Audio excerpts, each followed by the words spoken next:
Hello! Thank you for being in a new video. This time I have an unboxing of the Google Pixel 8 Pro. Let's get started! This is Google's flagship device that has no official distribution in several countries. So you may have to buy it with some resellers and that could alter the price. In my case, I bought it through Mercado Libre. The price of the most basic edition of this Pro model is $999. On screen you are seeing the reference price in Mexican pesos if you are from Mexico, and if not, you have the price in dollars anyway. Remember that the prices here are not the same as over there. So how about joining me to uncover this device to see what it comes in its box and what we can find. As you can see, the box already reveals part of the design. On the back is only the Team Pixel hashtag, and at the bottom it makes it clear that it is the model of 128 gigabytes.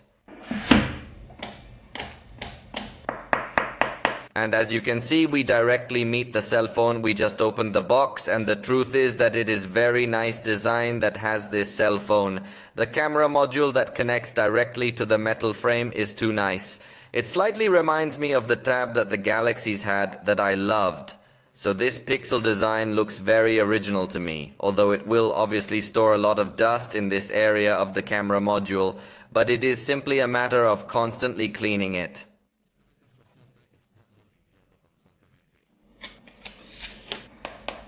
And here we already have the device directly. Let's turn it on and see what else comes in the box before we find out the full specifications of this device.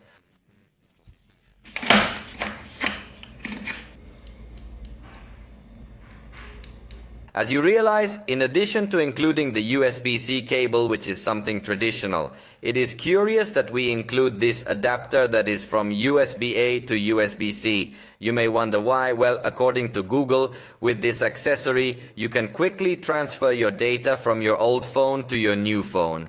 Although I find it very strange because most devices today are coming with USB-C on both sides. So I don't see much sense in the adapter, although I don't despise it.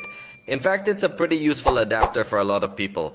But I just find it very curious that Google decided to include this adapter. As you notice, it doesn't include a charger.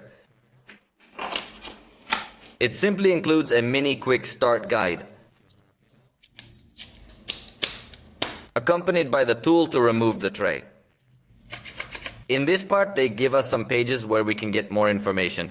And that's it. The truth is, it's a super simple box. So that's all the contents of the box. What do you say we put this away and we go right to the cell phone?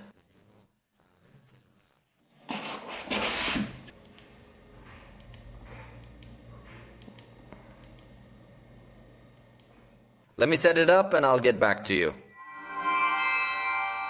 And that's it, I've got the device set up. So let's take a quick look at it. It weighs 213 grams and is 8.8 millimeters thick. This makes it one of the lightest flagships. Usually high-end devices are quite heavy, but in this case, this device seems to still stay close to 200 grams, making it not so uncomfortable to hold in the hand. Besides having a curved back cover that fits perfectly well in the hand. Its screen is 6.7 inches in diagonal, with a very high resolution of 1344 by 2992 pixels. This achieves a pixel density of 489 pixels per inch, practically 500, so it's a very detailed screen. This display goes up to 120 Hz in its refresh rate, and it comes protected with Gorilla Glass Victus TC. So everywhere you look at it, it's a high-end screen without a doubt, although it remains very similar to the last generation. Let me bring in my special guest here. We have on this side the Pixel 8 Pro and on this side the Pixel 7 Pro. Both devices are pretty similar in specs. There's really little difference from one generation to the other. We will have a new processor, slightly improved cameras, especially in resolution and aperture, but the rest of the features remain very similar to what we had already seen in this past generation. So do not expect a revolution from one generation to another. But one of the most important changes will be to move from this curved screen to a flat screen. This screen peaks at 2400 nits. Obviously when you're having the brightness at maximum brightness and viewing HDR content. and some areas of the screen. Not the whole screen, but it's definitely always nice to have these capabilities. It has stereo sound as well, and the front camera is 10.5 megapixels with f2.2 aperture and autofocus. Definitely what we could ask for from a high-end device. Perhaps we could ask for higher resolution, although honestly it is not so necessary. The simple fact of giving us autofocus if it endows it with good capabilities. Also notice how even before taking the picture it has a perfect balance of lights and shadows. Believe me that in other cell phones this area would be completely burned in white, but this device even before taking the picture already gives us a good preview. This is one of the few Android to have such a spectacular preview, and the result is just as good. We have a perfectly well represented illuminated area. In this case even the screen is XDR, so this area illuminates it more. That's why it can get burned through the camera that I'm recording, but believe me, it's perfectly well balanced. So it's a spectacular photograph. Every way you look at it, the result of the front camera is undoubtedly positive.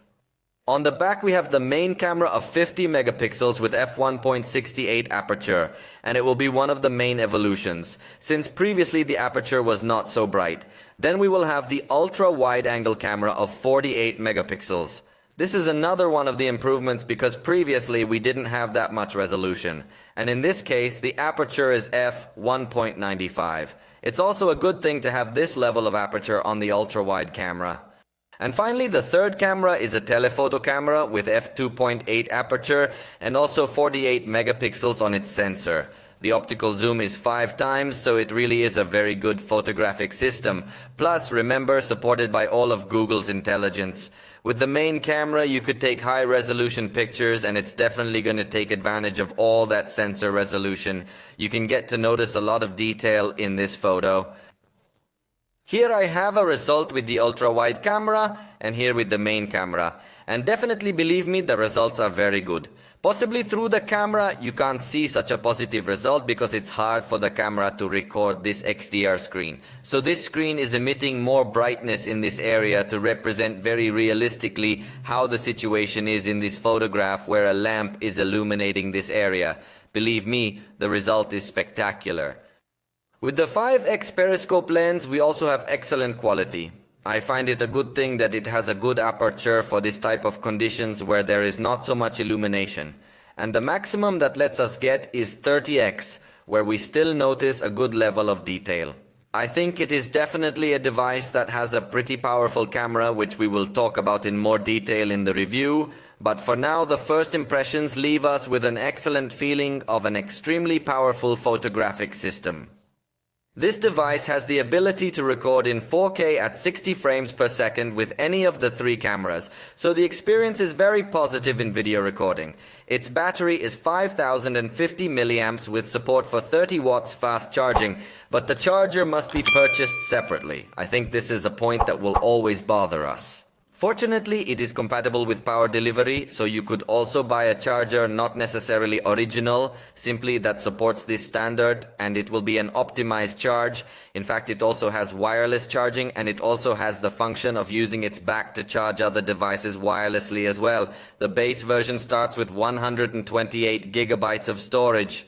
I think this is one of its weakest points because other high-end devices are making the jump to 256, so it feels like a very simple experience here. It's also UFS 3.1 and not 4.0, so it's not expected to be storage on par with what one would expect.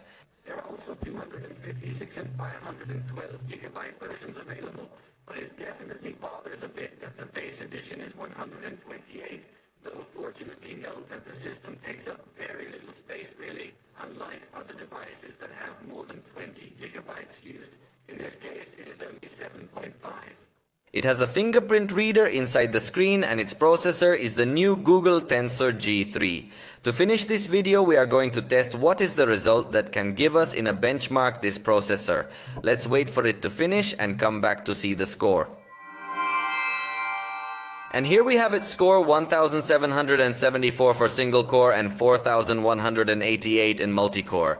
While Google's tensor processors have never been known for being ultra powerful, I think in this generation they have reached a very good power. But above all, you know that the main feature of these processors is all their artificial intelligence. So in the review I will tell you more details of what you can do with this device. For now, we have reached the end of this video. If you liked it, you know you can tell us about it, and we'll see you next time.